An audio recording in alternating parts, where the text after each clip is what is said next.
चला तर उद्या बँक निफ्टीला बघण्याचा प्रयत्न करूया. उद्या बँक निफ्टीत आपण कशा प्रकारे ट्रेड करू शकतो ते बघूया.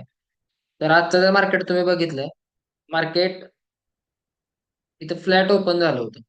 मार्केट या रेंजला इथं फ्लॅट ओपन झालं होतं.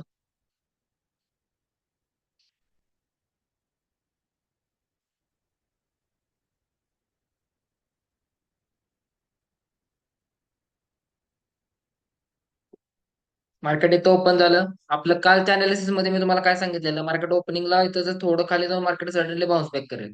पण मला काय वाटत होतं, मार्केट इथं जाऊन इथून मार्केट कंटिन्यू सेलिंग मध्ये यायला पाहिजे, पण मार्केटनं तसं न करता मार्केट खाली आलं, पण परत मार्केट इथं वरती गेलेलं आहे.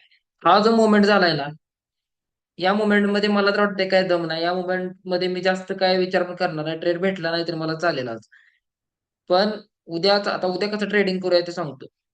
मार्केट इथं आज क्लोज झालंय. मार्केट एवढ्या वरती एकतर क्लोज नाही व्हायला पाहिजे होतं. आता वरती क्लोज झालं तर समजा उद्या मार्केट इथंच ओपन झालं, फ्लॅट ओपन, थोडा वेळ वाट बघून मार्केट इथं वरती गेलं, तर माझ्यासाठी मार्केट एक कन्फ्युजिंग असणार आहे. व्हॉलॅटिलिटी क्रिएट करणार आहे, खिचडी बनवणार मार्केट माझ्यासाठी असणार आहे. का तर इथं बघा, रिव्हर्स बघितलं मार्केट तर इथं मार्केट साईडवेज गेलं होतं. परत जर मार्केट त्याच लेवलला गेलं, म्हणजे 50,000, 51,400, 51,500, 51,600, या तीन लेवलमध्ये जर मार्केट इथं थांबलं, तर मार्केट कोणत्या फेज मध्ये असणार आहे? साईडवेज फेज मध्ये. त्यामुळे आपण इथं व्हॉलॅटिलिटी मार्केटचे बघू शकतो आणि आपल्याला लॉसेस व्हायचे चान्सेस जास्त आहे.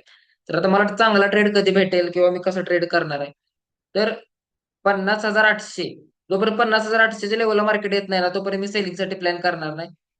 मार्केट इथं गॅप डाऊनच ओपन झालं तर माझ्यासाठी एक चांगला ट्रेड बनू शकतोय. मी इथं मग सेलिंगसाठी ट्रेड करणार आहे. तर कसं करणार तुम्हाला सांगतो. समजा मार्केट इथंच कुठेतरी ओपन झालं 50,800, 50,850 या लेवलसाठी. तर मार्केट इथं ओपन झालं तर मार्केट थोडं खाली जाईल. तर जे मार्केट इथे येणार आहे, मार्केट इथं थोडा वेळ सस्टेन होईल आणि परत मार्केट इथून खाली जाणार आहे. इथं माझा ट्रेड प्लॅन होणार आहे सेलिंगचा. हा झाला माझा बँक निफ्टीसाठी प्लॅन. समजा मार्केट इथं फ्लॅट ओपन झालं, तर मी तर थोडा वेळ वेट करणार.